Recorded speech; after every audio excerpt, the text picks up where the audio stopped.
episode on Mega Media. I don't know about you, but folks, I'm feeling rather canceled today.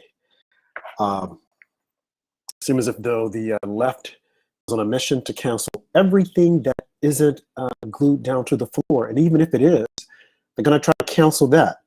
We have Mr. Potato Head, who's been canceled, Pepe Le Pew, who's been canceled, Dr. Seuss's books have been canceled, Peter Pan, Dumbo, The Aristocrats, and there are a lot of others that have been canceled.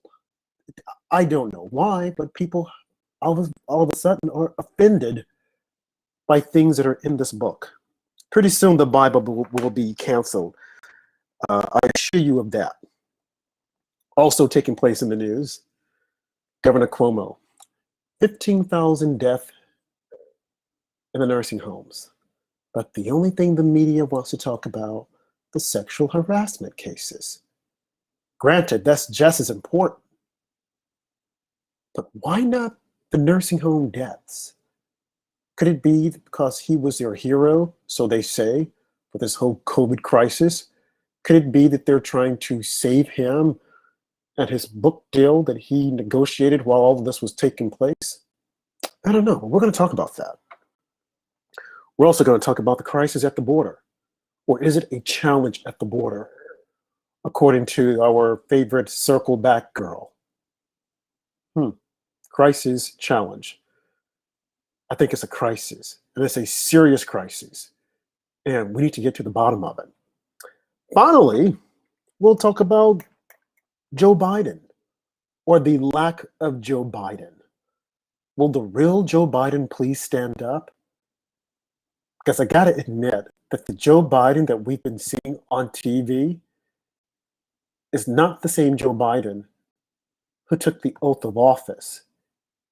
Heck, he's not even the same Joe Biden that we saw back in Christmas or during the election or even before the election.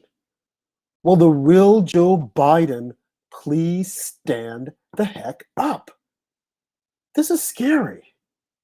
Where is the guy? We haven't even had a, State of the Union address. He's yet to take any questions from the media. And while they claim to be kind of restless that he's not talking to them, I think they could care less because they're covering for Joe Biden. Well, hey, let's get to this. Joining me tonight again is my co-host at Small Town Andrew. How's it going, Andrew? Going well, Rob. Our resident attorney, Manny Alejandro. How's it going, Manny? Great. How are you guys doing? And our journalist friend, Chris Shermulgili. How's it going, Chris? Doing well. How about you guys? Good. So, gentlemen, what do you think of my opening? What are your thoughts as to what's taking place in our lovely culture today? I have to agree with you 100%. It's pretty kind of crazy of all the things that you're going on. If you would have to have described what you've said, no way in a million years would I have ever assumed that this is the United States of America. I would have thought it was close to a Gorbachev's Russia or around that time. So it's kind of pretty interesting and it's scary. Probably is a better word than how things are now. Yeah, but yet and still here we are in 2021 facing these challenges that we probably heard about, read about when we were kids, and now they're coming to fruition. I mean, it's like you said, it's really scary, and we should all be concerned because they're trying to change the fabric of America, of the United States of America, and they're not trying to do it like slowly, but rather aggressively. Look at the border, look at the books that they're counseling, look at the people that they're calling out. They're telling everyone that you're racist, you're a racist. Man, Manny, how did we get here? Listen, I think this has been going on since the 90s. Okay, it was going on with the PC culture, and I think you raised all valid points at your opening.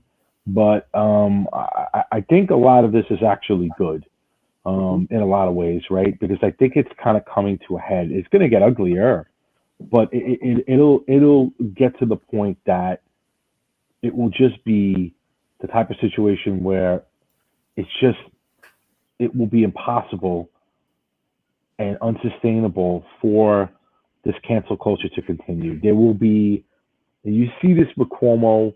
I know we'll get to it later with Cuomo, and it's a little tricky, but or like an Al Franken, where you have cannibalization within the progressives, where they go at each other.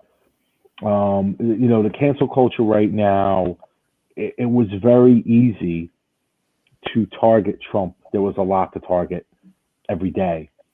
And then now that Trump's gone, you could still blame Trump, but he'll make statements, but maybe he won't.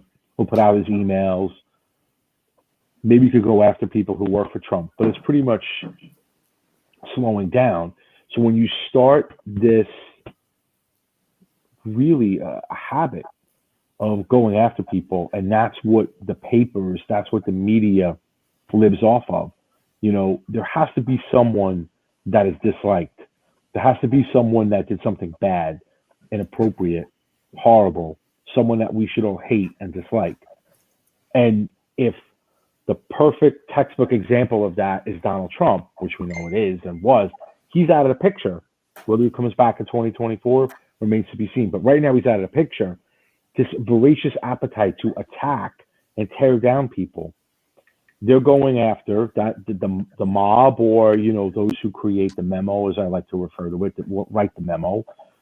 They're going after each other, but it's completely spun out of control in terms of books and movies. They were attacking Eminem the other day, and he's had numerous issues in the past. But why Eminem now? It just seems like they're just running out of people. Why I'm bringing up Eminem is it seems like they're just running out of people to go after. I mean, I read an article that Governor Whitmer in the state of Michigan, and Chris Christie said this the other day. I know we don't like Chris Christie, but he raised a valid point that Governor Whitmer in Michigan and Governor Murphy in New Jersey did the same exact thing with regard to nursing homes that Andrew Cuomo did in New York. Where's the media coverage on this stuff? Mm-hmm. It's not there. It's just not there. So the problem that I have with it, and why it appears so fake, it's selective. It's what I call selective enforcement. It's like, a car goes through, 5 cars go through the light, and only, 2 are stopped randomly, selectively. It's just not, the same rules don't apply to everyone. And you know Alec what? Baldwin, for example, gets away with stuff that other people can't get away with. Alec Baldwin is now defending Cuomo. Cuomo, people don't realize, Cuomo is going to get through this. He's going to survive this 100%. And anybody who thinks otherwise doesn't know New York politics. He will absolutely get through this. And, we'll see what happens after he gets through it. I'm not sure if he's going to want re-election in 2022, but right now, he's going to get through this. Well, look at Governor Northam. He got through his. I mean, all he has to do is just lie low and let it happen. I personally, I don't think he should resign. I think he should be impeached, if anything. And my whole beef is that why are they focusing on the whole sexual harassment? Yes, it was bad, but 15,000 elderly people died. And there's a possibility that he kept a lot of this undercover while he negotiated an $800,000 book deal. I don't know who the publisher was, but he negotiated it, got the money, the advance, and then started making the rounds on TV saying that he was single and ready to mingle with his nipple ring. My hypothesis on this, is that we all knew what was happening with the nursing homes last year, and the media refused to cover it. So if they cover it now, they're admitting that they had liability and culpability, and not covering it timely, and potentially preventing people from dying, people's grandparents, parents, aunts and uncles from dying. But the sexual harassment allegations, Lindsey Boylan was, I think she first came public with her allegations in December. Right. So the other allegations are new. So that's my best guess, is that the media doesn't want to admit that they flat out refuse to cover the death of 15,000 people, but they want to go after Cuomo to show, hey, we're living in reality, and they're focusing on these sexual harassment allegations, which most of are new we have newly come forward. That's my hypothesis. I could be wrong.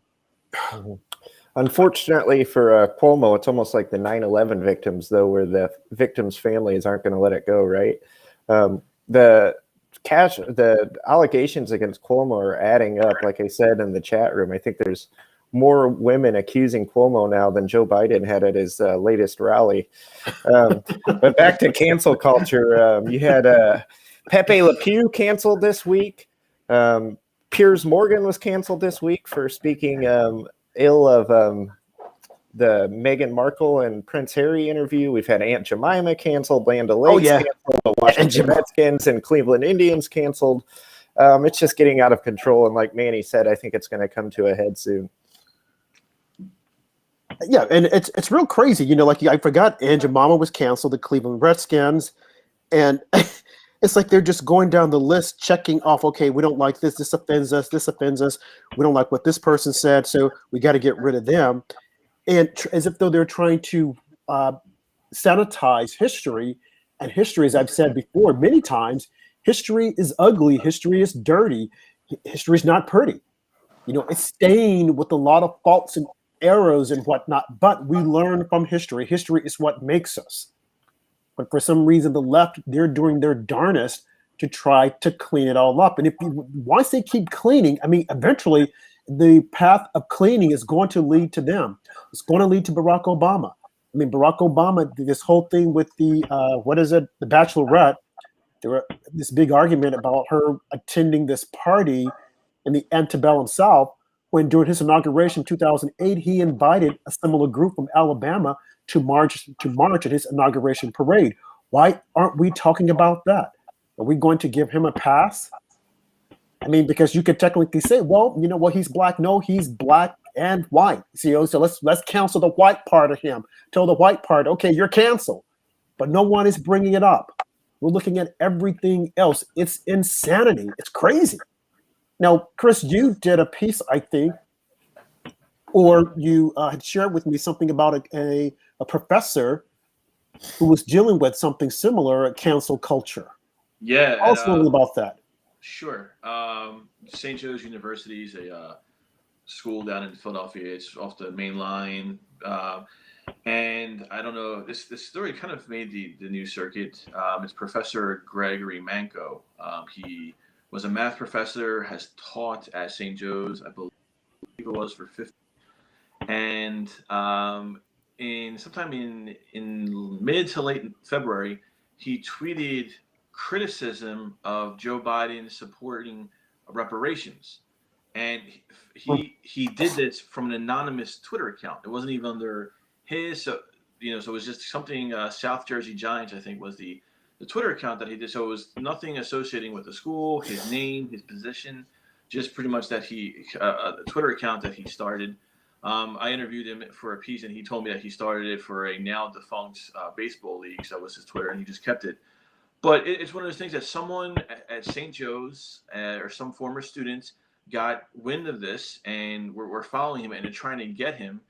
And they reported it to St. Joe's via Twitter. They just kind of tagged St. Joe's on the Twitter and said, "Is this the type of professor you want?" Paraphrasing something to that effect. And he was notified about it on February 19th. And from what he told me, 4 hours after he was notified the incident, he was placed on leave. And he has been since suspended for the entire semester. The reason giving for his suspension was that since he was suspended or placed on leave in February, they wanted to continue, keep the continuity of the semester for one teacher. So that was the reason that was given. But it's just basically the same type of thing that we've all heard, cancel culture. If it's, and it's not even cancel culture, because I really hate that term. I think that's kind of a low-hanging fruit argument. It's cancel right-wing thought. Maybe to the point of maybe not Pepe Le Pew as right-wing thought. That's kind of don't really want to be associated with that type of cartoons. But it's just basically overall, it's these things. They're not targeting like left-wing ideas or Oprah or Hollywood. I mean, all this stuff that we could be targeting that is pro-woman and misogynistic, and in Hollywood gets kind of a pass over that. And So I think that we need to focus on the root of it is that they're trying to rip apart and tear apart and burn down America and American culture and rebuild it into the liberal utopia and leftist utopia that they want to exist. Which is extremely. And fortunately, Gregory Mankiw is one of the latest victims in that purge. It's extremely dangerous because when you look out there and you see, like as I've said before, if you want to purge, if you want to clean something, let's start first with rap music, which is misogynistic, it's racist, and everything else under the sun. But no one is talking about rap music. I mean, the way rap music demeans black women, and black women who's supposed to be the hot commodity, the it factor as of today, but no one is talking about it. Why is that? Why aren't we talking about Jay-Z and some of his early lyrics that were extremely harmful and harsh toward black women? What's the guy's name? Tupac. And this is so the tip of my tongue. Biggie Smalls? Biggie Small, but the guy who has a show on called Power. I don't follow rap music a lot. I don't know. Well, that guy right Curtis something. His name is 50 Cent. 50 Cent. 50 cents. 50 cents. There you go. 50 cents. Okay, why aren't we? And Nelly. I mean, some of his videos, the depiction of black women, and not a word. No one has said we need to cancel rap music. And the number of times the N-word is used in rap music. You even had Jay-Z on the stage with Hillary Clinton, and you had Cardi B exactly. with WAP interviewing Biden. But yet, right, Cardi B with WAP, but yet Baby It's Cold Outside was too promiscuous and risque. Absolutely. Baby, it's cold outside, come Right. inside and by the fireplace. That's risque, but Cardi B and Megan Thee Stallion. Megan Thee Stallion. Yeah, that They get a pass. It's totally okay. It's totally okay. Oh, Cardi B's cool. She gets millions of dollars to be in a Super Bowl commercial for Uber Eats with who's she in that commercial with? Dana Carvey and Mike Myers, Wayne's World characters, right? Right. I think Pepsi too had her for a commercial last Super Bowl or a couple Super Bowls ago. That's right. Pepsi, right. I mean, hey, she's like that's right. Pepsi paid her millions of dollars. She's like the it person, but yet she's the most crass. And I follow her on Twitter, and she's always saying stuff about parts of her anatomy, and I mean she's very crass. But not one person criticizes her. Not one. And she's not culture. She will never be cancel culture at all. I don't like the term, but she will never be canceled. Okay, she has made millions of dollars from being excessively crass. Her brand is crass, and the mainstream media and the major advertising. Imagine if I had a contract with whatever I was a pretty famous lawyer or whatever. And I'm gonna do a Pepsi commercial, and then I just say something really horrible or tweet something horrible. You think Pepsi is gonna not pull my commercial? Give me a break. For Cardi B, it's like ignored, like it doesn't even happen. Total double standard with Cardi B. And it's up in your face. She's interviewing the president or trying to, whatever you would call that. Well, then candidate Joe Biden. She interviewed Bernie Sanders too. Bernie Sanders, the creepiest thing I've ever seen in my life. And we have to accept this double standard, right? Especially from Cardi B. And she's talentless. She's crass and she's talentless. Sorry. There's other people that should be looked upon in the community, but by the community of younger people, of adolescents, of young adults who are really talented, singers, performers, whatever. And one of them isn't Cardi B, but they love her. Right. Go ahead, Chris. And then not only that, but didn't she a couple years ago admit or lyrics of her song that she drugged men and gave men roofies and stole their money? Well, they did a movie. She and Jennifer. She was in that movie with J-Lo. Yeah, they glorified it like they were strong women and made a movie about it. Yeah. And can you? It was like empowering. It was empowering to roofie a guy and like get his credit card and if a male were to do that, if men were to do that, oh my gosh. And here's the other thing about it, just speaking along those lines. Remember, in the 80s, I mean, I'm not that old that I can't remember that in the 80s, they were talking about how this kind of women stripping and all this stuff was so bad, and men shouldn't be looking at these magazines. And now it's just the opposite. This is empowering to women. They're owning their sexuality, and they're in the clubs, and they're trying to put food on the table. That's the reason why they're taking off their clothes. And you had Maxine Waters talking to Megan Thee Stallion saying, "Oh, I know about WAP, and I'm just proud of you and what you're doing. You're owning it." I'm like, are you serious? This is what Isn't that what Bill Cosby did? Isn't that what Bill Cosby got? Bill Cosby, the statute of limitations is waived.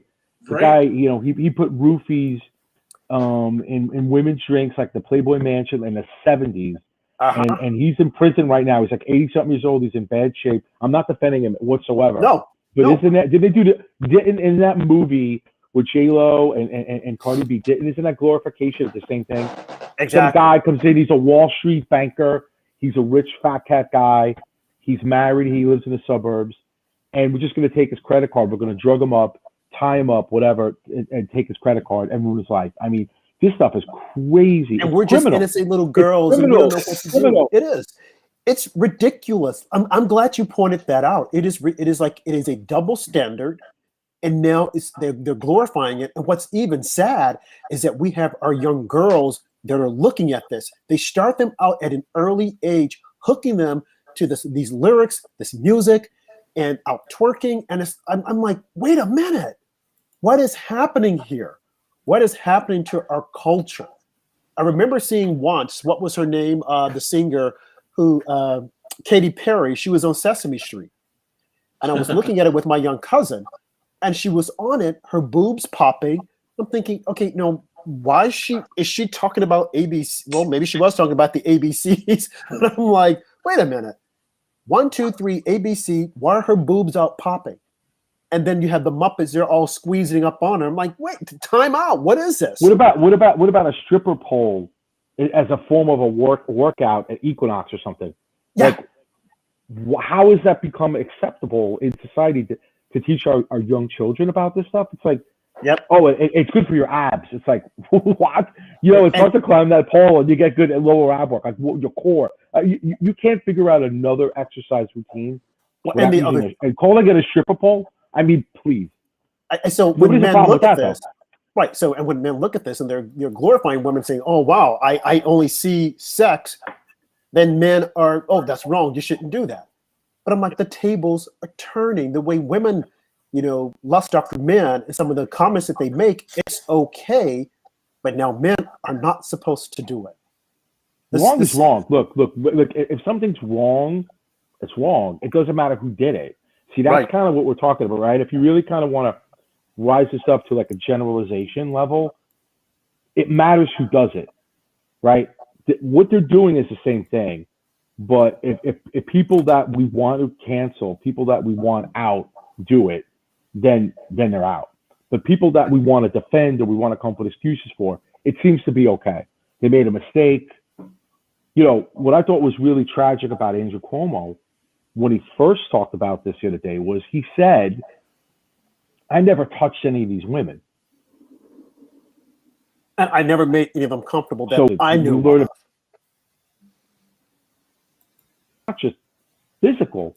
It could be, intimidation if you're someone's boss. It could be saying things making people feel uncomfortable, whatever. He completely ignored that and went to 1970s thinking about the fact that he never touched these women inappropriately, which is 1960s thinking, maybe Mad Men. But he got away with it. Yeah. But if he was a conservative, he would be the people protest would have been protesting in Albany, his office on 3rd Avenue in New York City, Albany, Capitol, New York. He would have been out so quickly.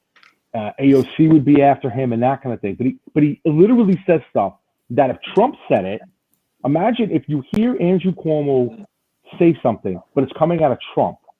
Think of how the reaction would be different. Seriously, do this as a weird, before you go to bed, do some kind of weird, like psychedelic exercise. Oh, I don't want to think about him before I go to bed. I don't mean it in that way, of course, but an hour before you go to bed. But listen to Andrew Cuomo speak and close your eyes and imagine that was coming out of Trump. How different would the reaction be? How different would that be received? Think about that. Right. The person saying the same exact stuff, except Andrew Cuomo, it's Trump. No, that's a very valid He'd be point. dead. He'd be dead. Right. The media would say, "What are you saying? What?" They would attack him in such a dramatic way. And Cuomo's, he's not really paying a price, and I think he's going to get away with it. Well, I mean, half of the media, I mean, they were in love with him. Even the men, they were referring to themselves as Cuomo-sexuals. I'm like, what the heck is a Cuomo-sexual? What is that? What does that person do, and how do they do it? Not that I really want to know. Chris, you were about to say something. Yeah, I would say. So, what do you think, guys? Think as far as the motive or the plan here is, because we were talking about, Rob, you brought it up in your opening statements about how there were the serious, well, not so much the serious things, but the main, or one of the huge issues was the deaths in the nursing home. And you said, rightly so, it's kind of been brushed under the rug. And then we're focusing on this. So what happened? So why do you think, or what's the angle? I mean, at first, I think it was being done to lessen Cuomo's appeal when Biden was running, and maybe to get rid of him, so to speak, politically. So Vice President Harris, when she takes over or whenever, as kind of like a candidate, kind of make him like persona non grata. But so what would you think that is the reason why he's kind of gotten all this heat, other than why did these accusations come up all of a sudden? I mean, he's been governor for a while now, so why didn't they come up earlier when when he was winning, running books and wars, and he was like I think Brian Stetler, the shadow president, they called him. Brian Stetler. He was handling, it was everything appropriately for COVID, so to speak. So I would love to hear what you guys feel as like, what's the end game as far as Cuomo? Like, is he just trying? What are they trying to accomplish ultimately in the end? Well, I'll give my 2 cents first. Something that you two, Chris, you and Manny had alluded to when you were on the show the last time, as how this information was leaking out. And when you look at it, for one, he served his purpose, Andrew Cuomo. I don't think, well, a lot of people don't like him from just listening in New York. They don't like him, but he was a bully and people were afraid of him. They recognized his Achilles heel. They decided to go after it. But I'm kind of suspicious that this was coming out of the White House, because he has desires of running for the presidency. When COVID hit, if you recall, back around this time last year, they were saying, Biden, he's not strong enough. He can't do it. This guy, he's beyond his time. He needs to retire. Maybe we could switch him up and put Cuomo in. And we heard that throughout, from the winter through the spring, up into the summer, right up until the Democratic convention. They were saying that there's going to be a shakeup, and that they will probably push Cuomo out there. But it didn't happen. But I think Cuomo's people, as well as Kamala Harris's people, viewed him as being a threat. Nothing ever gets past these politicians. When someone is crooked, someone is doing something, they're aware of it, but they won't say anything. I think that they had this in their back pocket, and when they saw the right time, they decided to put it out there and keep pushing it. Because you look at Letitia James, Cuomo supported her. So why all at once did she decide, I'm going to do an investigation, look at the number of people that died? I mean, just out of nowhere, extemporaneously, she just, I'm going to do this. I'm like, what? That doesn't make any sense. And then when she came out and said, they undercounted the numbers, they put it out there. It didn't take much. People just say, okay. And then again, they kept putting their feet or their foot on the gas to say, hey, folks, look at this. And then it started to catch hold, and people started talking about it a little more until where we are now. And then you have the lady coming out saying, look at what he did to me. Of course, Cuomo dismissed her and said, she wants to run for governor, so she's saying that I sexually harassed her. But when I look at it holistically, I do believe that someone in the White House, possibly Kamala Harris's camp, decided to start pushing this out there. Because for all we know, Letitia James probably spoke with Kamala, and Kamala said, I'll need a good attorney general, and you need to show that you can do this. So, hey, and she's a Black woman, and right now, Black women, there's a premium on hiring Black women and putting them out there and going against a white liberal man, that just makes it even better.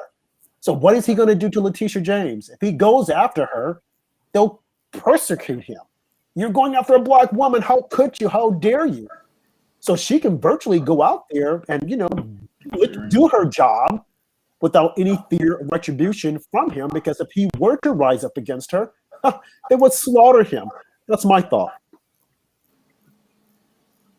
I kind of agree. But I thought there was like an angle where he was basically trying to eliminate him from future consideration, so to speak. Well, I think this is going to do it. This is it. Yeah. I mean, the nail is in the coffin. He's out. His career, in my opinion, is virtually over. Now, CNN might hire him. He and his brother, they'll have a comedy routine or something, late night TV. But hey, I think it's over for him. Manny, what do you think? See, I think he's going to get through this. I started to think. I'm sorry, Manny. When lines, you say get through it, meaning just to last until his time is over, or get through it as a whole and then still have a political career? I think he's still going to have a political career, and I think he Really? still has a good shot to get reelected. Oh New York is that pathetic with regard that's to true. having no Republican opposition. So maybe Letitia James run against him, whatever. Maybe there would be some primary challenge, but in terms of a Republican, it ain't gonna happen. Okay, so that's why if we lived in a state where there was a strong Republican Party, Right. and there was someone who could run against him, I think things would be different. I think he knows he could get through this, and I'll tell you why. So initially, when this came out, I thought he was dead to rights. I did, and then I thought about it a little longer, spoke to a couple of people, and what this is a test.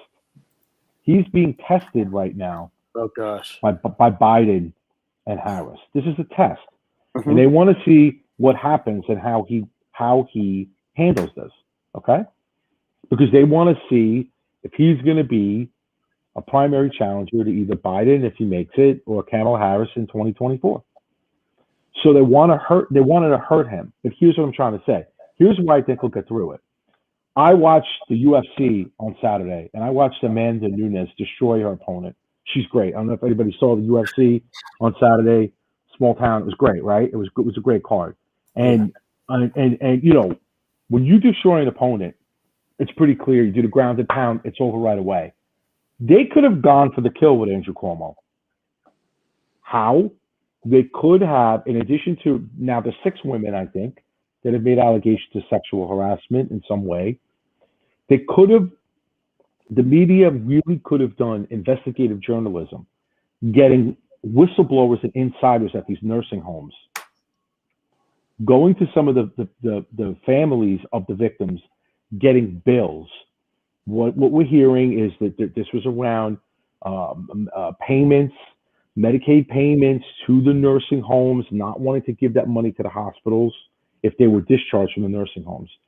The people who run these nursing homes gave a lot of political contributions and still do to Andrew Cuomo. So there's clearly pay to play going on here.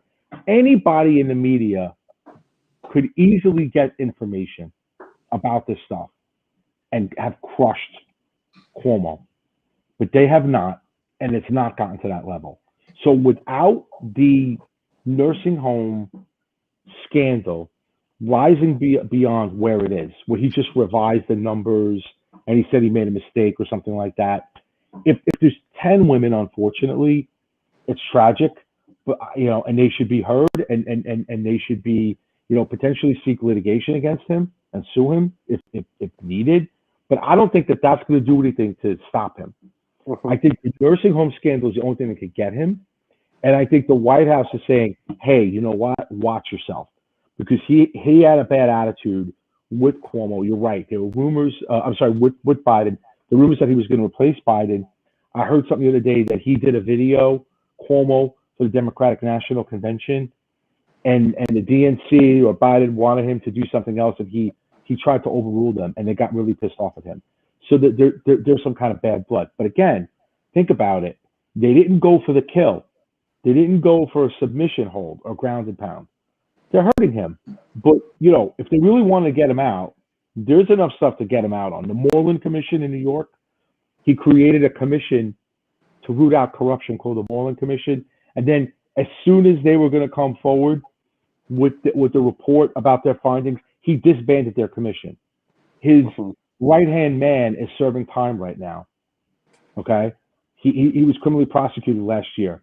So there's so much on Andrew Cuomo going back his whole life. He's 63. He was involved in politics since he was a teenager, working for his dad. So, who was the governor of New York, Mario Cuomo, 3 terms. So, there's so much. So I'm not seeing the end game here that, he'll be out or he'll resign. One, he's not going to be impeached because the Democrats are too afraid of him to impeach him in New York. He won't resign. The question is, so he'll finish his term, which is next year. The question is he going to run again? Which I think the answer is going to be yes. Does someone have enough cojones to challenge him in the primary? And then maybe will that person be backed by Biden or Kamala Harris? But I think in terms of this right now, he's going to get through this. Rats. I don't want him to get through it. I want him to suffer. I want him out. The guy's horrible. But one thing that you said that I do agree with is that there are no, from what I've seen, any strong Republican candidates to go against him, to challenge him. So even if he were to be impeached or resign, who's going to step in? Another wacky Democrat. If de Blasio thinks that he could be the governor. And that's why de Blasio's attacking him, yeah. Right. And that's why I fault Republicans. I'm like, because you guys should be trying to cultivate talent to challenge this knucklehead. I mean, where are the Republicans? Where are the strong Republicans? When was the last Republican governor we had? What was the guy's name? Pataki, George Pataki. Yeah. Pataki. Okay. So it's like, what the heck is going on with the Republicans in New York? I mean, here in Manhattan, is it like a social club, or are these people really serious about taking on the Democrats? I don't think they are serious. I live in Philly, so I can speak for the Philadelphia Republicans. They seem to be in par with probably even like further behind Manhattan, New York Republicans. But I would think that, I mean, you kind of nailed it on the spot. They're not really serious about this. I mean, I would say that I think one of the reasons why President Trump lost was because he lost the senior vote because they were afraid that they felt that he didn't handle the pandemic properly and were endangering their lives. Well, now you have legitimately facts in the investigation revealing Cuomo didn't handle, fibbed the numbers of the actual deaths, kind of was covering his own rear end. And why wouldn't Republicans be out there saying, Cuomo lied, people died, or something to that effect, where they could use it as a campaign to, move forward with him and try to replace him in the upcoming election. I know that I think I read somewhere that they got some political body or government body, I don't know off the top of my head verbatim, that they removed his executive powers or emergency powers for the pandemic. But it's like, why not? Yeah, but that's complete bull, because it started to cut you off. It was going to end in April anyway. Right. It was going to expire in April, so that's a nothing burger. They just did that. Yeah, we're going to take away his power. It's going to lapse in 3 weeks. Right. So and he has to sign it anyway. He has to sign on to okay, you can take it. So what big deal? And so the arrogance. I'm sorry. Go ahead, Chris. No, I'm sorry. I'm going to cut you off. It kind of goes exactly what you both were saying. It's just all ceremony and political theater more than actual we're going to mount a campaign to try to take back New York. So that's and that seems to be indicative of a lot of the Republicans throughout the United States, unfortunately. Right. And the arrogance that this guy brings when he's giving his press conferences, I'm not going to resign. I don't have a reason to resign. Let the investigation. I mean, he's so full of arrogance. He drips of arrogance. And if he were to resign again, who will step in his shoes? What Republican will step in? We will get another knucklehead Democrat who will probably be even worse. Maybe Chris Cuomo will try to run. And and it's funny saying that. It's funny. But I tell you, if he were to run, I could see people voting for him, because New Yorkers, especially Manhattan, they're just that, I hate to say it, dumb. They're saying right now, oh no, we don't want him to resign. Let's let him stay in office. Let's really look at this. Okay, he did a bad thing, but he did make us feel good. Now, folks, before I move on, a lot of people have been asking about the show and how they can support us. So I'm going to put up something here right now. Our GoFundMe page, if you would like to support us so that we can get on other media platforms, because it is expensive. Here's our GoFundMe place. Feel free to drop in a couple of bucks or what have you. We really would greatly appreciate it. Again, that's our GoFundMe page if you would like to support After Dark show with Rob and Andrew. Just our station identification. Thank you. So back to our conversation.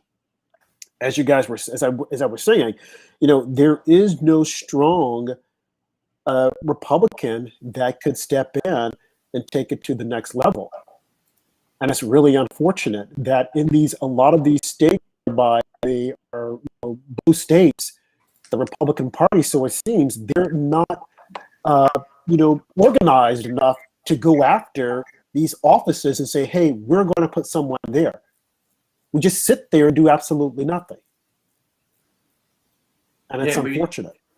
Yeah, and kind of like sort of like you brought it up. And I agree everything with you 1,000%. Again, and you're right. We kind of share the same thoughts. But you brought up the idea of Chris Cuomo running for governor, and just how fun would that be? Just think. I mean, I could think of slogans off the top of my head, just spitball, like Fredo, or his slogans like "I knew it was you." It's like just the political things we could run with that. It would just be knee stoppers all around. That would just be So if we're going to lose New York to a Democrat governor, at least we could have something fun with Chris Cuomo. But he, I'm serious. I wouldn't at all be surprised if he's not thinking about it. And if he were to run, it would be the same thing like his brother, threatening women, going after women. I mean, he had a conversation with one of Trump's, the guy that didn't like Trump, Michael Cohen, saying that all this is BS. These women are saying that, I want to go after them, and look at me and look at them. I mean, he's a jarhead. He's full of himself. His wife is doing an exercise video. He's walking in the background butt naked. It's like these Cuomo boys, they're full of themselves. I don't know about the girls, but the Cuomo boys, they think that they're God's gift. And I guess to some of the folks in New York City, maybe they are. I mean, the other day, Chris Cuomo came out and said that he's black inside. It's like, they're the gift that keeps giving, but no one goes after them. So they can almost do this craziness without any issues. Now, let's move on to the crisis at the border. What are your thoughts on crisis at the border? And before you jump into it, I got a question for you, Manny. Someone had asked not too long ago, since this is affecting Texas. In Texas's constitution, and I don't know if you have the answer to this or not, but in Texas's constitution, it says states they can, I think, leave the union without effect. Are you familiar with that type of have you heard that conversation? Yeah, it says that they could. They have this kind of weird constitution that Texas could divide itself into 4 states, so they could carve Texas up, maybe 5, but it says nothing about splitting apart from the United States. From the United States, and then there's a Supreme Court case in 1869, Texas versus White. Court held that individual states could not unilaterally secede from the Union, and that acts of the insurgent Texas legislature, because don't forget, Texas did secede, and then they came back in 1870, even if ratified by a majority of Texans, were absolutely null. And Scalia, God rest his soul, said in 2006, there are any doubts remaining, late Supreme Court Justice Antonin Scalia set it to rest more than a century later with his response to a letter from a screenwriter in 2006 asking if there was a legal basis for secession. The answer is clear, Scalia wrote. If there was any constitutional issue resolved by the Civil War, it is that there is no right to secede. Mm-hmm. Okay, so there you have it. So what are your thoughts about the border? And why is there so much talk and all this other insignificant stuff, and we aren't really paying as much attention as we should with the numbers of people that are infiltrating our southern border and coming across? God knows who they are and what they're bringing here. If you recall this last summer, it stopped because of COVID, and now you have people coming over, they're not being tested. And like, where's the concern that the virus could spread and this new strain? Yeah, I mean, it's a great question, right? So to me, I'm sorry, yes, Chris. No, go ahead. There you go. I was going to say, I think first thing we need to say is that first, President Trump was right. He said this was going to happen when Biden, in his last month or so in office, he said this is what Biden was going to do. And Biden has lived up to it. And one thing, that Trump has, and he's even hammering away at him now through his Save America PAC, I think it's called, through the emails. Yes. So, but I mean, that's one thing I think absolutely needs to be acknowledged is President Trump was absolutely right. What would happen if Biden was going up? And he was, right about the people crossing the border, the gas prices. Pretty much, he's called everything that Biden was going to do that was going to be destructive to our country. And I just kind of wanted to point that part out there. I think that's when you were talking about, like, you think about the crisis at the border. That was probably one thing that President Trump was really great on, without even any obstacles. He was strong on building the wall. He stood fast on protecting the border and not allowing illegal immigrants in. And that's one thing that I think that we need to acknowledge, and that is important. That I would love for people in the Republican Party and Republicans in general, in conservative talk show hosts, entertainment, and media, all post hey, President Trump was right about this. He said this was going to happen. It's been 5 minutes since President Biden's been in office, and everything he said that was happening has happened so far. Mm-hmm. All the false promises they made during the primaries are coming back to haunt them. Do you remember that time on the stage where they asked who would give illegal immigrants free health insurance, and every single candidate raised their hands that they believe that illegal immigrants should get free health insurance? Apparently, they listened to these promises that Joe Biden and the Democrats made, and they think that it's going to be open now that President Trump's gone. And the results have just been a disaster so far. I read Biden's opening up more and more facilities to hold all these illegals. More and more cages, but they're calling them rest centers or what have you. It's despicable.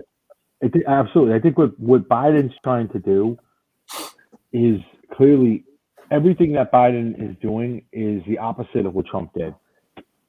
So this is clearly an example of that. He's flooding the borders.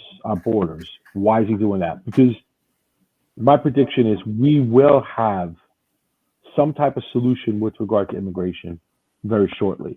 And I'll tell you why I'm saying that. Because in this COVID stimulus package that's going to be signed, there was this debate about increasing the minimum wage to $15. And the parliamentary rules said you couldn't do that because it affected the budget in a different way. So the $15 minimum wage is out.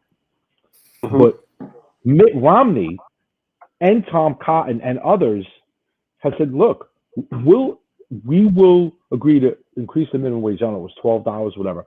But we want you to use E-Verify. You see, there's a way of addressing the 15 million undocumented people in this country right now. So immigration has two aspects. People trying to cross the border, and Trump was building a wall and trying to have border control.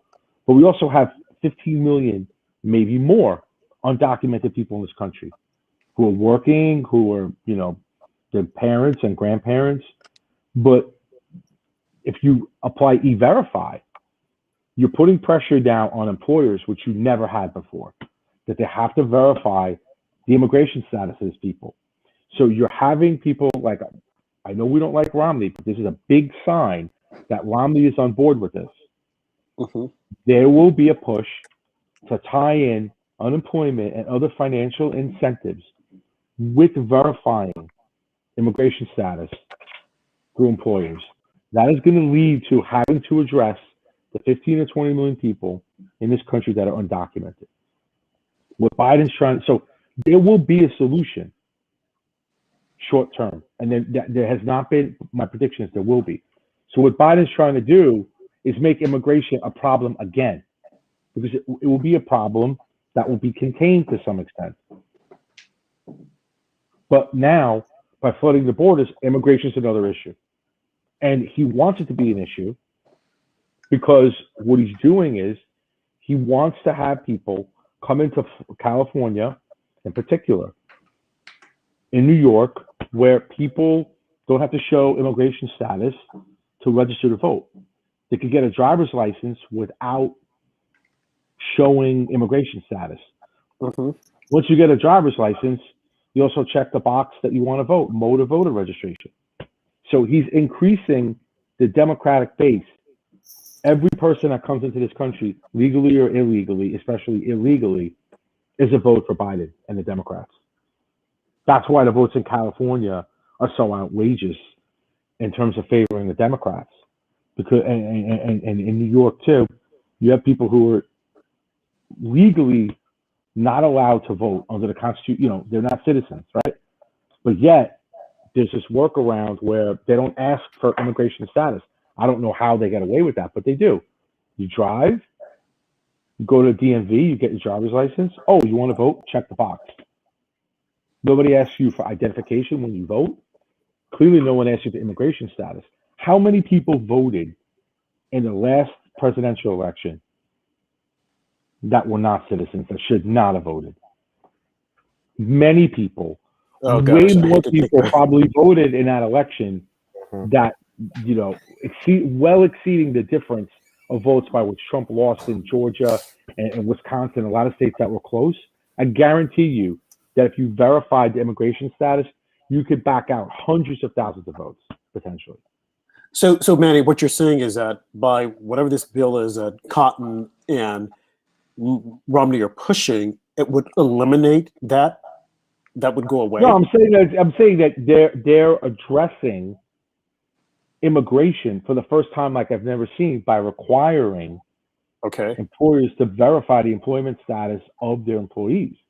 Okay. So now you're putting pressure that you're going to fine the employer, which is a serious fine if you're employing undocumented people. Mm-hmm. And it's never really been adhered to. So people are going to, you know, have to come clean if they own a company and they're employing illegals if they can't e-verify them in terms of immigration status. So it's going to Right. cause some type of resolution, I think, with regard to the people in this country illegally. Right. So Biden wants to just, you know, keep this process going because whoever comes into this country is another vote for Biden. Right. He's not Definitely looking vote to for the change. Democrats. He's not looking to change. You know, Trump did an effective job of stopping the flow of immigration. Okay, particularly at the border. Okay. Now, don't forget too, we always focus on the border with regard to immigration. Mike Lee, senator from Texas, signed a bill into law which increases the number of people from India who could get visas to work in the United States Mm-hmm. by large numbers. Right. Okay, so you know there's all these issues with immigration, legal and illegal, that ultimately hurt the American worker. Because if you hire someone, let's say, from India or from Russia or from China, and you put them on an H-1B visa, the visa is predicated on their job. So the companies that hire them, let's say Goldman Sachs, they could pay someone like $180,000, but they're sponsoring for the visa. Mm-hmm. Okay, that job on the open market to someone who's a citizen could be $400,000. So this, you know, don't get this twisted. This is a lot about pressure, employment pressure, right? In terms of cheap labor and keeping the cost of labor down. So at one time, you know, one side of the mouth saying, increase minimum wage $15, we need a living wage. And the other side, making sure you have cheap labor in the form of people who come in on visas where the salaries are $200,000 lower, or people who are illegal who maybe, you know, work at jobs that are completely underpaid because they're illegal. So it's Right. all about the cost of labor. You know, it's always about the cost of labor. You know, California, it's the number of people that come into California affects prices of produce because a lot of those people work around produce and around around fruit and around a lot of crops that grow in California. So California's always, people in California, the farmers are always looking for workers, and they don't want to pay them anything. It's tragic. It's quite sad. That's the sad part of the story. So when Biden wants to help people and rescue people, that's BS. He just wants to get people in the United States that he could not pay anything, pay them any money, and have a better life in the United States, making no money, let's say, working on a farm in California. I would beg to differ. Maybe they have a better life, in the country that they're from. If the United States was the true world leader, work with the UN to get some stabilization to a lot of those countries in Central and South America. And Well, Latin that's one of America. that's one of the things that Trump had said before. Why don't we help these governments so that they can keep their people there? But of course, once we try to do it, you'll have their governments that are corrupt, taking the money from the people and keeping the money from themselves. But one of the questions that I always have is that if this country is so racist, why is it that you have so many of these individuals trying to bombard the border? A majority of them are minorities. I don't see white people coming across the border like they are in droves with signs on that says, Biden let me in. Who paid for the shirts that they're wearing? To come into a racist country, I don't get it. Why would we want them to come and subject themselves to systematic racism? Why do we want to put them into a system that is systematically racist? Why aren't we being truthful to these individuals and telling them, if you come here, you are subjecting yourself to the harshest form of racism that you have ever experienced in your life? Is this what you want? And I would venture to think they would say, no, I don't want that. But apparently it is not true. And people who can't think for themselves will still buy the lies of the Joy Reids, CNN, fake news CNN, and PMS, MSNBC, that the country is a racist country and that they must come here. These individuals must come here. They must subject themselves to racism. You must come.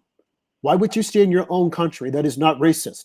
You must come to the racist America and subject yourselves to all forms of racist by white men, because white men will definitely subject you to racism. Why do they come? To get all that white privilege that we have in this country.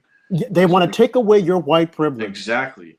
No, Unbelievable. I echo your sentiments there, and I think you raise a lot of good points. And we all know the reason why they want to come here is because there is no systematic racism. There is no, huge racial wall that white people are pushing down on people of color and preventing them from succeeding and living the American dream. If anything systematic, it's reverse. That what they're having promoting people who aren't white to get jobs and to get into schools and anything. So that's the reason why they're here, because this whole systematic racism and white supremacy is it's a myth. It does not exist. One of the things, I don't know if you actually know who this is, Dr. Wilfred Riley. He's a great follow on Twitter. He pointed out that he has one stat that he can show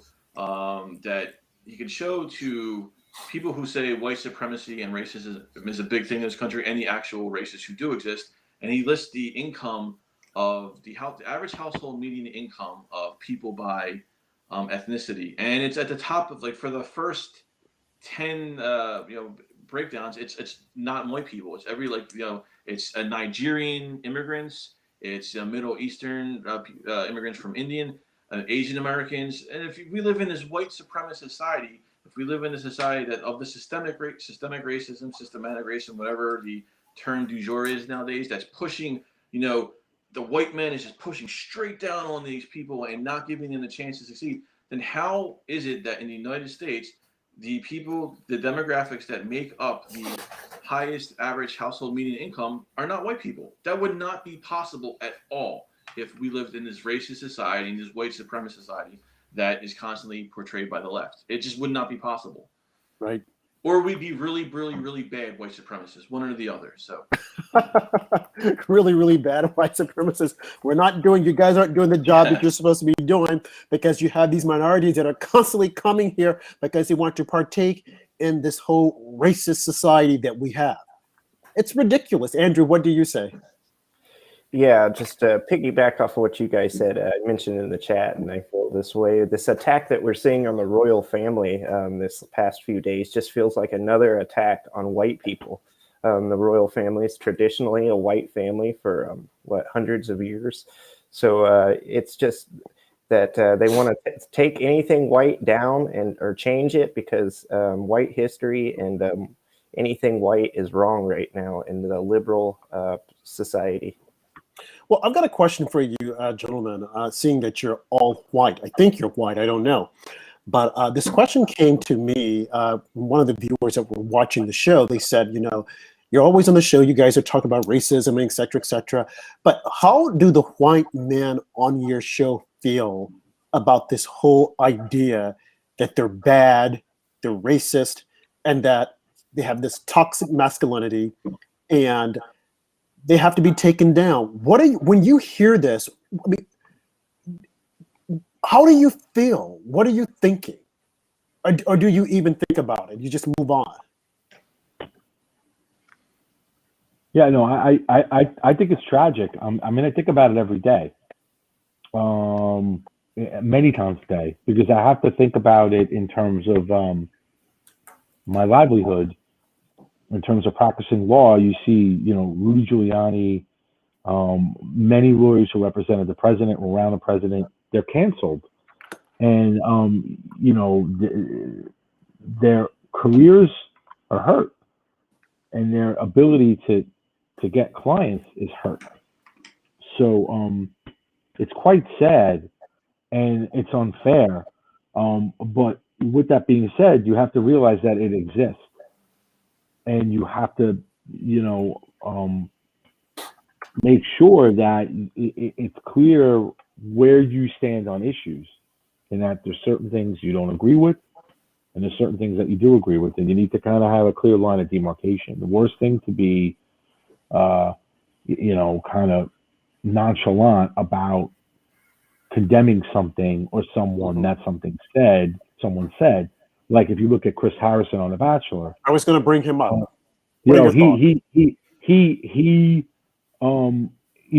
have known. I mean, look, I think the whole thing's blown out of proportion, but everything that we're talking about is blown out of proportion, right? The whole world is right now. Mm-hmm. I think he should have been better prepared for that interview, and maybe literally ran knows what he was going to say by like the lawyers at ABC. And I know that sounds crazy, but he has to realize that every single thing he says is going to be scrutinized, rightfully or wrongfully.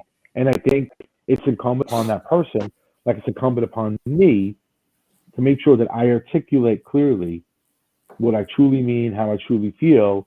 And if I disagree with something or think it's wrong, I need to say that direct, straight up. And I think that if Chris Harrison could probably do it all over again, he probably would have tweaked what he said, and said it in a different way. And I think that it's a terrible environment right now.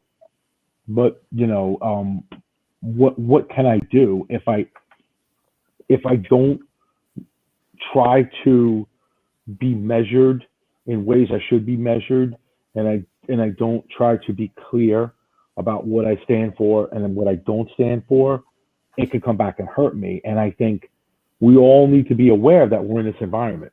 And saying it's wrong and saying it's unfair doesn't matter, because you'll be canceled and you'll be unemployed. So it's up to each person, in their own way to survive. Now, in the future, do we need to attack it? Yeah. How do we attack it? Well, we win back the House in 2022 as a start. We try to win the presidency in 2024. But we can't attack it while we're in it, if you follow me. Like right now, while it's going on, and if I'm under siege, if someone starts accusing me or whatever, I can't attack it. I have to make sure that it's clear that I'm not what they're describing me as or alleging that I am. Right. No, we can attack it, but in 2022, that's why I'm kind of pissed off that we have no game for 2022. That's how we stop this. We can stop it dead in its tracks. We're going to Speaker of the House. Right. No, Chris, I know that I see that you want to jump in here also, but just a couple of things that you said, Manny, because you and I, we've talked about this off the show before, as far as you said that when you come on the show, you want to be clear as to what you are saying, because you realize that this could affect the way you make money if someone perceives that, well, he's not understanding. Because I go back and I look at Chris Harris's statement. I saw nothing wrong with it whatsoever. He came out, he apologized. I thought that was ridiculous. I'm like, why are you apologizing? You did nothing wrong. Now you're bowing down to the mob. Now, looking at his first statement, maybe he could have articulated better because people were watching and they wanted to attack. And they did. They attacked him and he had to step down because that's what you have to do when the culture, the council police culture, they're coming after you. You can't stand there. You have to say, okay, I'm going to step down. So he stepped down, and then he came back with an apology. Unfortunately, you cannot appease these rabid individuals because no matter what you say, they're going to go after you. And I think one of the things that they want is they want him out. They want someone else to take his place, a black man, a black woman. Now think about this. Should that happen? Now they're going to get a temporary person, I think, to fill in for him, a black man. But should that happen and the ratings go down, they will then blame that on racism as well. Why? Oh, the people didn't want to watch it because of a black person. Oh, it's a racist country. You never can win. Chris, go ahead. You're about to say something. Yeah, unfortunately, I don't know much about the whole Bachelor situation. I heard rumblings of it, but I can't really. But overall, your view on the council as a white man, right. What are your but thoughts? One thing I would say is, like you brought up when you were talking about that guy, is you said that he apologized when he didn't do anything wrong. And I think that's the first thing we got to stop doing is this fear that, like, when you're accused of something, if you legitimately didn't do anything wrong, stop apologizing for it. Fight back. Challenge them on their issues. This is going from a quest for racial equality to racial priority and racial superiority and political priority. So I would say that my strategy is like this when I hear this all the time. I just graduated, an adult student, graduated from the University of Pennsylvania, Kremlin on the Delaware on the Schuylkill. And I heard this all the time about white supremacy in class, by students, in seminars, in symposiums, in Zoom things, whatever you could possibly imagine. It's all about white privilege and white privilege and white privilege. No one has taken the stand to basically say enough is enough. No, there isn't white privilege. No, this is a myth. It's like, let me show you the facts. And we need to kind of have these facts readily accessible so people, when they get challenged, and they will, and it's an intimidating thing when people are coming up and you have a mob screaming at you. I'm not going to say that it's not, but I feel part of the problem is that when they're being challenged, they don't know what to say to counter it. They know they're not racist. They're not going out wearing hoods, burning crosses. They're not advocating for, people who aren't white of different races. They're good, honest people who are feeling guilty. There's a book by Shelby Steele, White Guilt. Phenomenal book. I recommend it. That he pretty much talks about what goes on here and how people just kind of are afraid to speak up because they are white. And I think that is the biggest problem as a white male and as fun as counts. And when we're trying to get canceled, as you were saying, is the big thing is to really go and say, no, this isn't true. You think this is, I'm going to prove you wrong. Get in debates, fight back, challenge the people debates, argue back. Don't basically retreat to the position with the fetal position as we talked a couple of weeks ago. Kind of stand up, have pride, say that, no, I'm a good person. I don't have to take this. Anytime, any point where there's been like oppression in history, it's been overcome by fighting back. And that's what I think needs to be done. And yeah, I agree. Know what to say. Well, I agree, but I think what hurt a lot of conservatives is this kind of relationship with Proud Boys or Oath Keepers or whatever. It's just not a good connection in any way, shape, or form. But Black Lives Matter doesn't have that happen. When there's Democrats who go around with Black Lives Matter. But that's what I'm saying. There's no moral equivalency. It's a losing argument, and we lose the argument. And it was easy for Trump, and I'm going to criticize Trump when he had the chance in the debate. He didn't renounce the Proud Boys, and that hurt him a lot. I'm telling you, and it still hurts. It comes up a lot in the conversations I have with people, and you gotta realize why a lot of criticisms come our way. It's this connection with Proud Boys and Oath Keepers and whatever, which I just don't think, what was clearly was wrong for Trump to not renounce any forms of hate in any way and be affiliated with that. And he didn't do it. And I think that hurt him. And I think that hurt a lot of people in the party. So that's why, unfortunately, I think this thing keeps coming up and it won't go away, because when people had a chance like Trump to renounce it and say, no, wrong.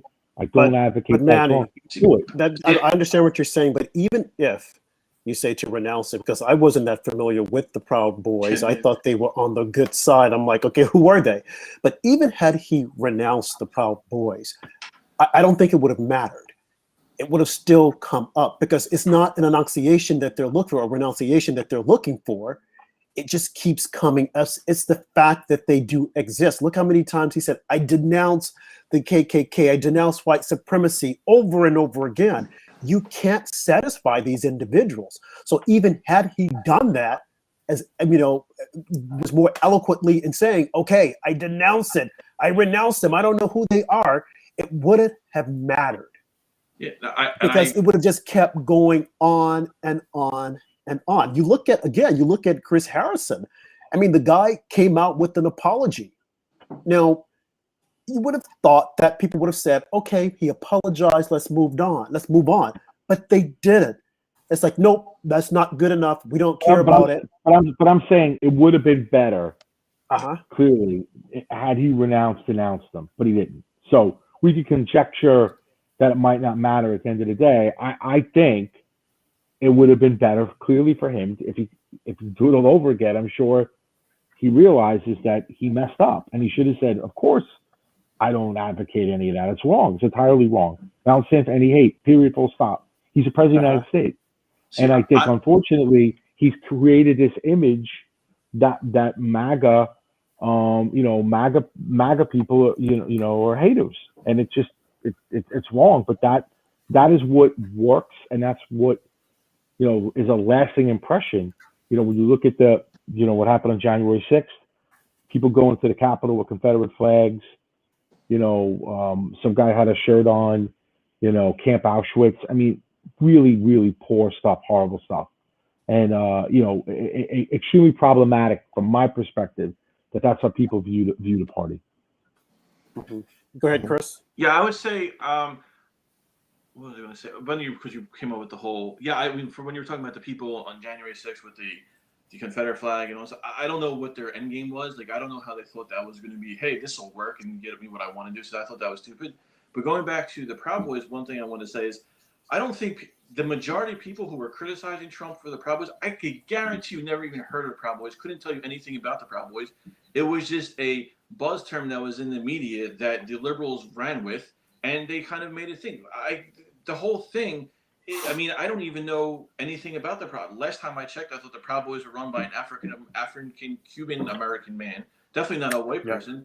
And I have never heard of anything that they have said that they're advancing for white people to be above everything else. It was just this buzz term that they were one of the groups that were standing up against BLM and Antifa. They were, if you're going back to your history, you're in Manhattan from New York, the hard hat riots of the 70s, the guys that were going around and handling all the anti-American protests and clashing with them. These were sort of the versions of that because no one else was standing up to, the physical confrontation of Antifa. So that's why they got their bad rap. And if you recall during the election, that whole thing, the thing that started that whole question segment was Trump was talking about Antifa, and immediately Wallace pivoted to Trump and said, well, are you going to denounce the Proud Boys? And Biden joined in. And all of a sudden they stopped talking about Antifa, which was the ultimate goal.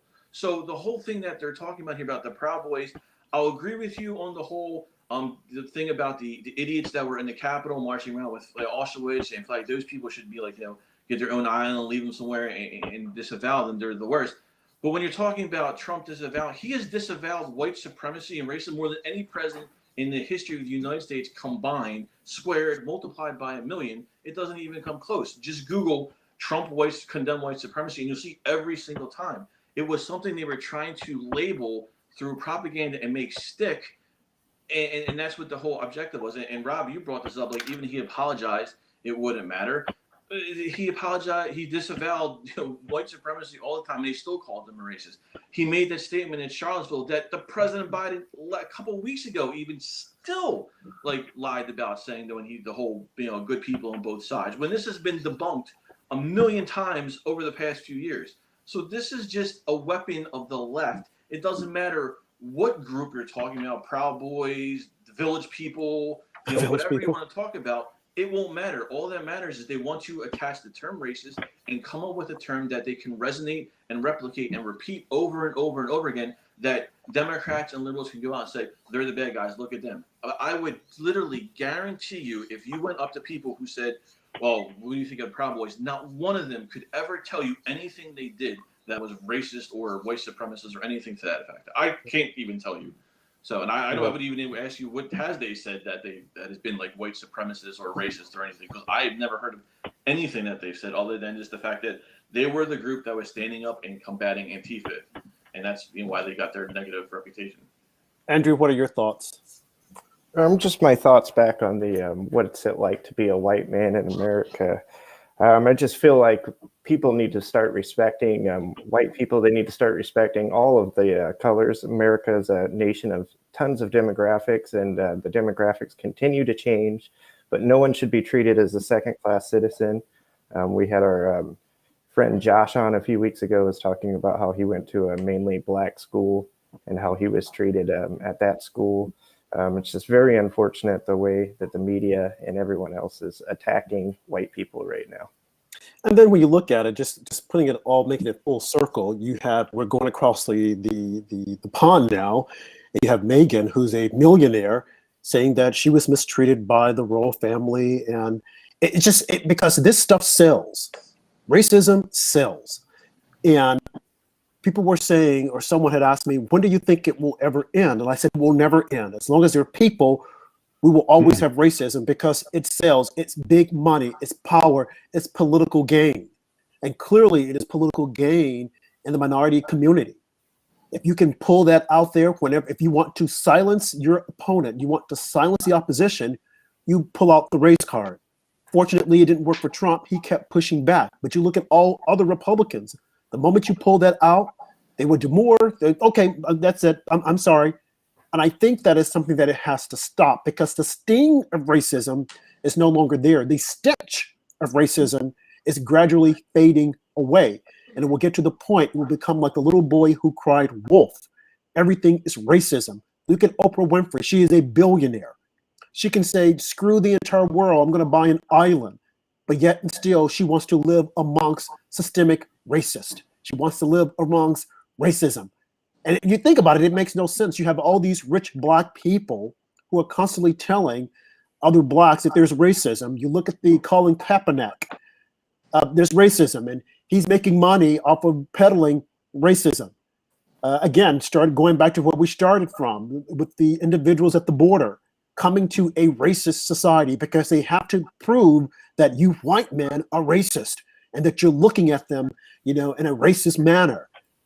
Toys are racist, foods are racist. If you want to open up the schools, one school superintendent or official at a school said that that's also racist.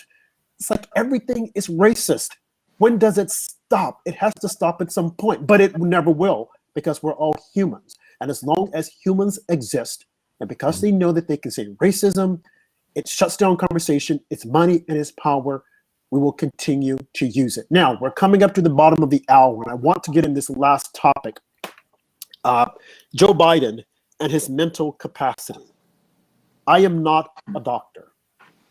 I would like to be a doctor, but I am not a doctor. I am not even a PhD. But clearly, the signs of a declining mental capacity is there. I don't care how many times the media wants to ignore it. I don't care how many times they want to tell us that, oh no, well, he's just tired and we're talking for him. Joe, as I said in my opening, is not the same Joe that took the oath of the office in January, the same Joe on Christmas, or the Joe during the election or after the election. Will the real Joe Biden please stand up? I'm afraid We will never see that Joe Biden because he has now entered until the twilight zone of his life. What do you say?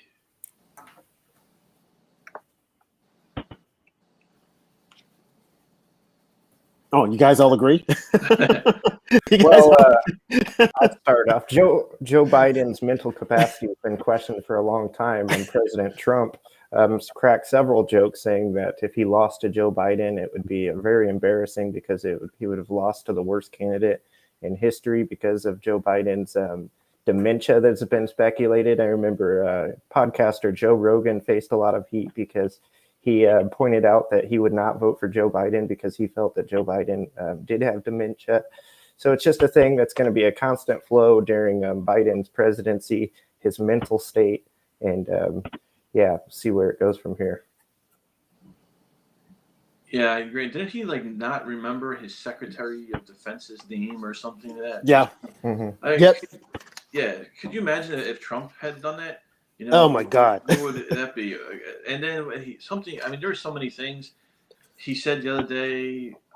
His Secretary of Defense, Sheila Jackson Lee, the representative from Texas, and these are all black individuals. Right. So if Trump had done that, but gotten the Secretary of Defense, a black general, a 4-star general, the media would be talking about it still now. But for Joe Biden, oh, well, no, he knew what he was talking about. He was just, speaking in general terms. I don't think so. I don't think so. Yeah. Yeah. Look, I think he's clearly suffering from whatever he's suffering from. He's probably on medication, and maybe they change his medication. And they need to give him more or less or whatever. But if you ever watch the Clarence Thomas hearings in the Senate, Biden was a completely different person. I go to YouTube and see the back and forth between Clarence Thomas, who's pretty much the same right now, who's in great shape, and listen to the back and forth between Joe Biden, who was the chair, I think, of the Senate Judiciary Committee at the time. Different Joe Biden. Well, yeah, and not only that, like I said, he was a different every day.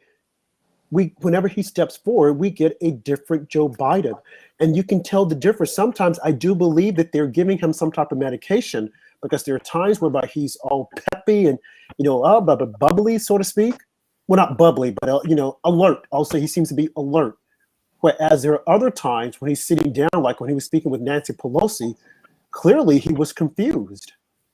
And he gets confused a lot, like an elderly person who's suffering some form of senility, which isn't a legal term, I might add. I do know that from looking it up.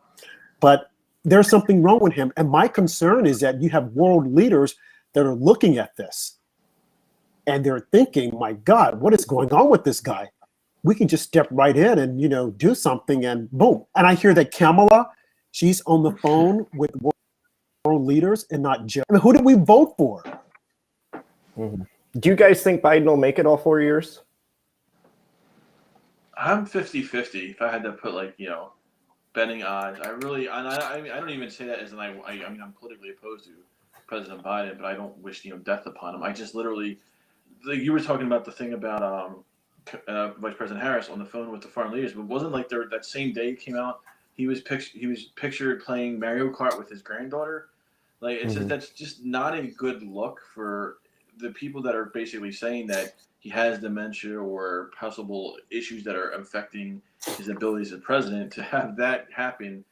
And the fact that he hasn't addressed Congress, he hasn't had as many for someone who was the much scrutiny as Trump had. He was dealing with the press and the stress of the press a lot more, that I think they're hiding Biden from doing that. Even though they would be softball questions, they're definitely hiding that. So I do think it's a legitimate concern. I do think it's a legitimate question to see whether he will make it 4 years. And I think he even say, as president, during the campaign, he had no intention of being president beyond one term. I think he said that. Yep. So it's definitely something that we should keep an eye on, and definitely a reason for concern to think of Hold on. Do we have was it Dr. Magoo as our commander in chief here? Dr. McCurry. But how do you guys think other countries are perceiving this? Do you think this is a very dangerous, precarious position for the United States to be in, that our world leader, the leader of the free world, is clearly mentally challenged? Yeah, I think it's a big problem, but Especially with China. China is looking at this. I mean, the 80 million people who voted for him, supposedly, they're gonna have to explain. I guess. Yeah, he got I elected without really leaving his house or doing much of anything. So I guess he could just keep on that same path in the White House, huh? well, and he's making all the decisions from his basement, and whenever he's out, you have Dr. Jill Biden, who's with him. This is not a good look at all for the United States. How did we get here?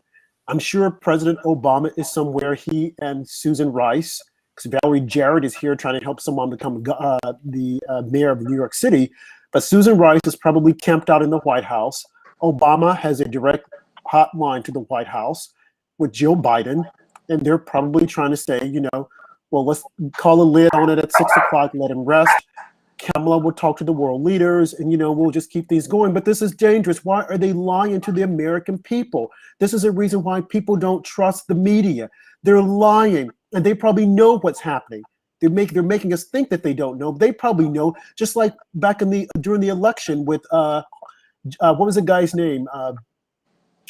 John Kerry or something. When he was acting, he and his wife was cheating on his wife. And the media knew about it, but they were still trying to get him elected to be the president. I mean, this is horrible. They need to be honest with the American people and let us know what's happening. If the guy is, not altogether there, then they should evoke the 25th Amendment and get him out. Why aren't Republicans talking about it? Look at how many times they talked about it with Trump. Oh, he's losing his mind. Oh, he's going crazy. Oh, we need to invoke the 25th Amendment. Why? And maybe they are. I don't know. But the Republicans should be out front and center. Where's Marjorie Taylor Greene? She should be out there. That's something that she should take on. She should question Biden's motive. Like this, there's something wrong with this guy. But then, too, she probably hasn't seen him. She's only looking at him the way we're looking at him on TV. But there's something that's not right with Biden unless he's pumped up with caffeine or vitamin B or some other type of medication to keep him awoke. I actually think it's kind of the point that you're making is that they had that and they're doing these things, but it's not Vice President Harris kind of like stepping into the limelight here or stepping into the stars. It seems to be like more Jen Psaki. Like there's not really like true. Vice President Harris hasn't. You would think if like the whole plan is to all right, Biden was in there to get rid of Trump. He was the alleged moderate that he could appeal to people on both sides. So we have this 4 years, and now we can transition to Vice President Harris taking the presidency. But she doesn't seem to be doing that. Like I haven't seen her, step up basically, so to speak, during this whole time. You see Biden have like one thing, and then he puts a lid on it by like 2 or 3, and then the rest and the media stuff is just Jen Psaki, and that's pretty much who's the face of the Biden presidency right now. So it seems. So I think that our geopolitical rivals across the world are kind of looking at and laughing at the U.S. What happened with Trump, the insistence on impeaching him, shifting to Joe Biden, who's probably realistically not going to be as strong as on China as Trump was, or on our, saving our allies, or as America first that Trump was. And they're basically like, sitting back, relaxing, saying, okay, things are business as usual, back to normal they were under Obama, and you're going to take advantage and exploit America as opposed to when Trump was president. So they're definitely kind of, I feel anyway, sitting back and enjoying the show and the demise of what's going on in this country.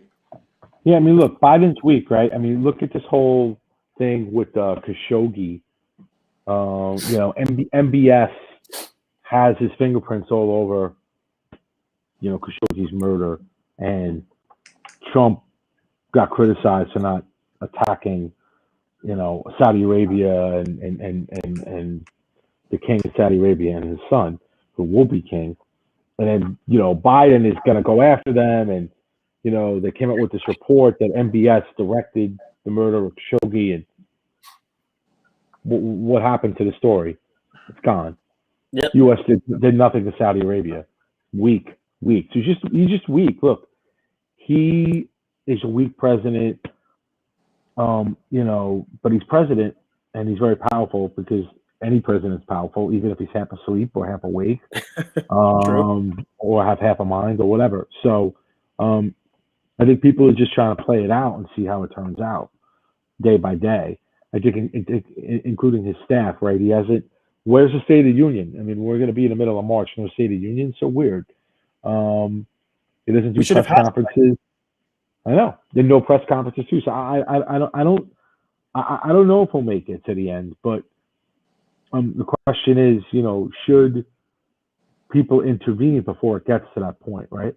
Do we let him kind of just do this and go about it, or do we, invoke 25th Amendment? Do we, put pressure on him to resign or come clean with his health records? I mean, I don't know. This is a unique situation in American history because we don't have a president that is physically sick. We've had other presidents that were sick and died. Right. We have a president who's older, who could have some kind of issues due to his health. His age and affecting his health, and it's a tricky situation.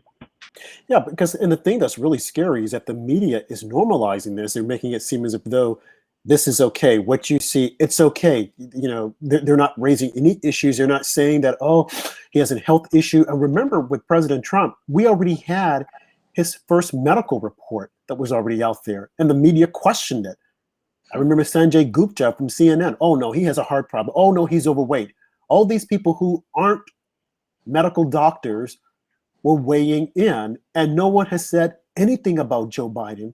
It is extremely disturbing, scary, and we should all be afraid that the media, they're in cahoots with this guy. It's as if though they want him to succeed. They are afraid of failure because they don't want to give Trump any credit. The more they can prop Biden up and try to destroy Trump, the more they can say that Trump's presidency was a failure, because that's what they want to do. They want to erase everything about Trump from the records and say that Biden did this. Biden said, oh, we didn't even have a vaccine. You had a vaccine, buddy, and you took the vaccine. These things are questions that they should be raising at the press conferences. But like you said, Chris, Jen Psaki, she's, for the most part, the figurehead of the presidency. She's out there front and center all the time. Miss Circleback girl. And we're okay with that, the American people? I mean, this is unbelievable. The United States of America. And we can't get a straight answer. The media won't even bother. They're just sitting there in cahoots, as they have always done, from Russia collusion up until now. Like nothing to see here. Everything is okay. This is the way it's supposed to be. We have a crisis at the border where people that are coming in, businesses are shut down, states are shut down. We have illegal aliens coming across the border, more than likely man that the media has been telling us about, but they seem to be okay with it because Biden is at the top and everything is just fine and dandy. I don't think so. But all this. Oh, I'm sorry. Go ahead, Andrew. Just real quick, all this going on that Rob just mentioned in the media for the past 4 or 5 days, all they've wanted to talk about is Meghan Markle and Prince Harry. President Trump never got these softball news stories that would dominate the news for like 5 or 6 days, and they would just leave him alone like Biden is getting right now. Go ahead, Chris. Sorry. Wait, who cares about Meghan Markle? Right. She's a millionaire. Oprah is a billionaire who's making more money. And she's sitting there like, oh my God, they were concerned about the color of his skin. Okay, let's just be honest here. Okay, now, if in my family, if someone were to marry and they say, okay, let's say a sister of mine married a white guy. Okay, and then we're out and we're talking. We're saying, okay, with a family portrait, well, we know that your baby's going to stand out. Does that make me a racist? Maybe that was the content of the conversation that they had. Oh, well, we're going to have a family portrait. And they were probably just laughing about it. But Miss Meghan Markle, who happens to be biracial herself, oh, they were concerned about the skin color of my baby. And then Oprah Winfrey, oh, really? Oh, are you serious? Oh, wait a minute. I'm like, Oprah, you're a billionaire. What do you care, girlfriend? Jeez, come on. Go ahead, Chris.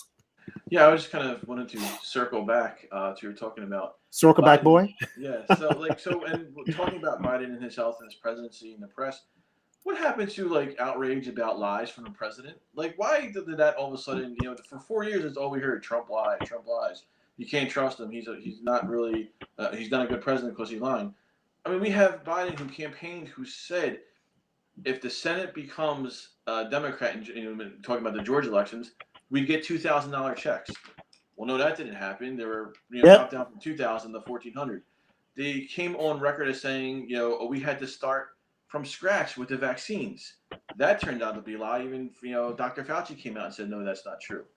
I think that in the past week or so, President Psaki came out and said that there was no crisis at the border, and then a couple of days later, wound up saying, "Oh yeah, well there is a crisis," or or however you phrased it, I forget, a challenge. There you go, challenge at the border.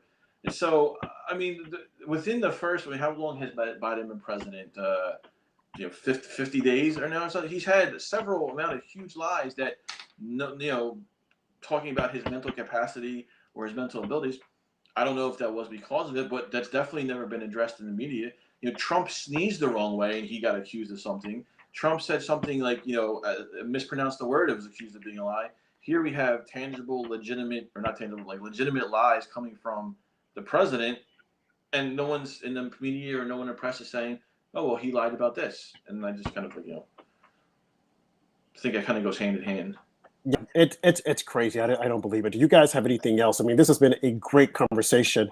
I will say, just born out of this conversation, something that I think that I would love to have a roundtable on, and that is what you as white men are experiencing in today's society, since the society doesn't seem to value your existence anymore. And Manny, I think you said it so eloquently, you have to be prepared with what you're going to say. Because if you're not, they're looking to cancel you. And Chris, like you said, apologizing doesn't help. You got to be able to have that dialogue and say, wait a minute, this is not who I am, but you can't go overboard with it. It has to be just a conversation. And I think that, we've heard it from, Black men. The question is always coming up with Black men, but I think having it with you guys being able to have that conversation, I would love to have a panel. We come back again and we tackle that, because I think it's a very important topic.